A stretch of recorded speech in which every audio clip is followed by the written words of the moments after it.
So now you got your 4 a.m. crew, you've got your gym, you got your family, you've got your business, and we still have people who look at someone who started where you started and who now where you are, some people who still don't get it.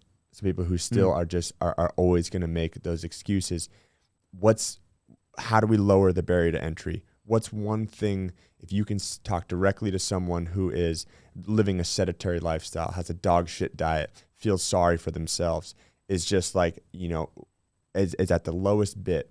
What's that first step? Well, I think that, one of the biggest things I've been kind of bullish on some of my content is really like building confidence. Back to Cole, he talks about small wins a lot. I think that when somebody, even like people that are entering into the industry, they see somebody that has a body of work like mine, not my actual body, but just the amount of work. I mean, this is like from 99 to what are we in 2022, bro? That's a long time, right? I haven't missed more than a week's workout since I was like 16 years old. So it's like it's hard because it feels like you're either so far ahead or you've been, but it happened, by consistent nature. So I really preach like, look, let's find a short-term goal. Let's have some type of reward that gets you excited that I say moves the needle for you. And that's different for everybody. It's like, we just talked about vacations, right? Or this is a great one. I got my birthday. I turned 44 in a month. So I'm going to, dial it in because when I hit that birthday selfie, I want my abs looking crazy. Like I went up and weighed a little bit because I was like going a little heavier in the gym and like I'm going to try to keep the strength and dial it back down. It's like that's like something everybody wants to do. I want to look good on my birthday. Every year you kind of reflect on shit. Now I'm 44. Like, how am I looking against 34, 24, whatever? So, family reunions, spring break. Like, I think you need to set these like markers in your life, and they're basically your meets. They're your bodybuilding shows. They're your life events that you can, get ready for. And I think that helps with motivation. And I think people don't really have dates on the calendar in time. So my advice is somebody that's like, at that like, man, they just feel like they can't get no momentum. Momentum is the hardest thing to create and the easiest thing to lose, right?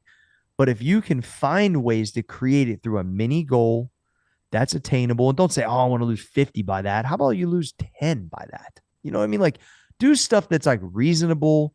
Don't say, I'm going to train 5 days a week, train 2 days a week. Like, I think that right there is probably undersold a lot because people just need to create confidence and momentum, man.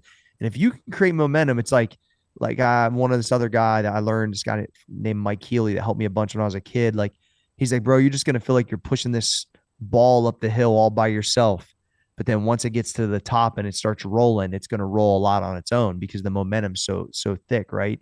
And I think that's the way you got to think of it. How can I just get my metabolism going, get my habits going, get some fucking momentum going in my life? And then you start to see it spill over. And I think the other thing that people underestimate is developing themselves. People think like personal development is hokey. I probably would have thought the same thing. I never read a fucking book when I was in high school or never took it serious. Also, no one said, hey, read this. It's going to give you better financial IQ. Hey, read this. It's going to make you feel better about executing in business. Like I didn't have anybody like put that material in front of me to make me better. But every day, and whether it's you're walking, I'm lunging, I'm listening to something that's making me better, smarter, sharpening me. And it's like, so I'm training and then I'm doing my conditioning. And I just tell people, like, if you're walking 30 minutes, just listen to something that is like a hobby or it's something that you want to improve upon, like relationships. What, like, do something that's going to make you feel better. And if you do that enough days in a row, you're confident. Everybody will be able to see your confidence. And that right there, I think, is something like I've been doing personal development material since I was probably like 23, 24. I have a library, bro, at my house, an actual library. Like I have like a fucking room that's like a damn library. And then on my phone is a crazy library. And I've educated myself at an extreme level out of all these years. And it's all stuff I want to learn anyway.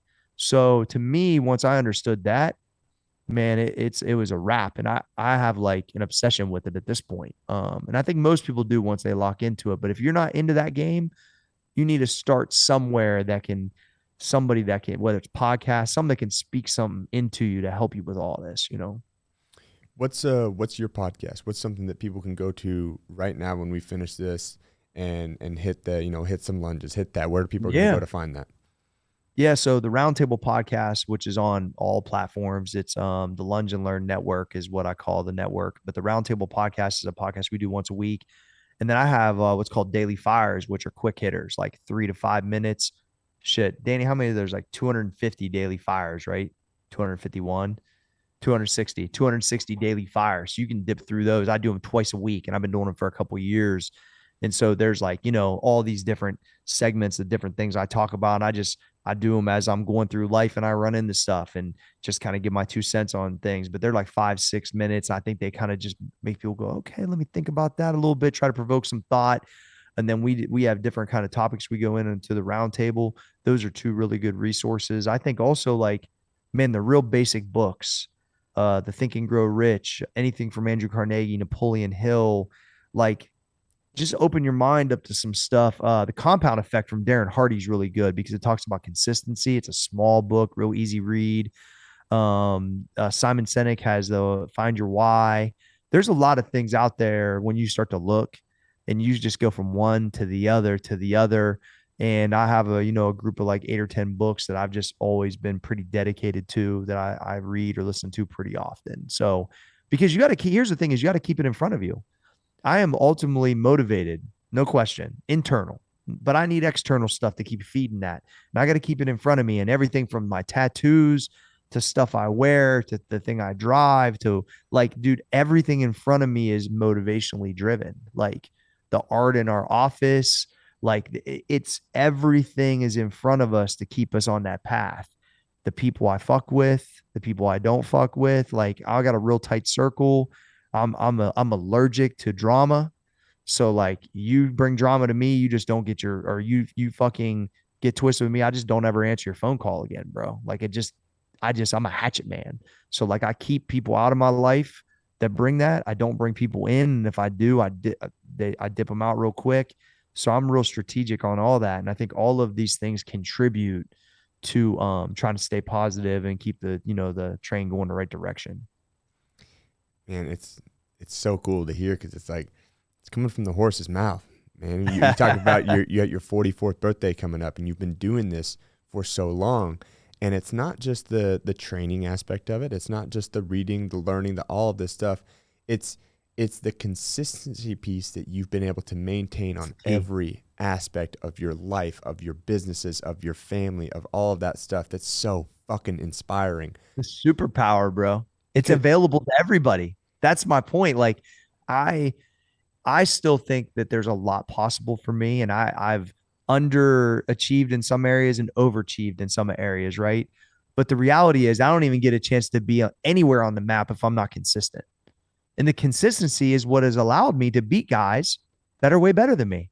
I do it all the time. That's why I've seen so many like good genetic studs come through. And I will tell these young dudes, I beat guys like you all the time, man.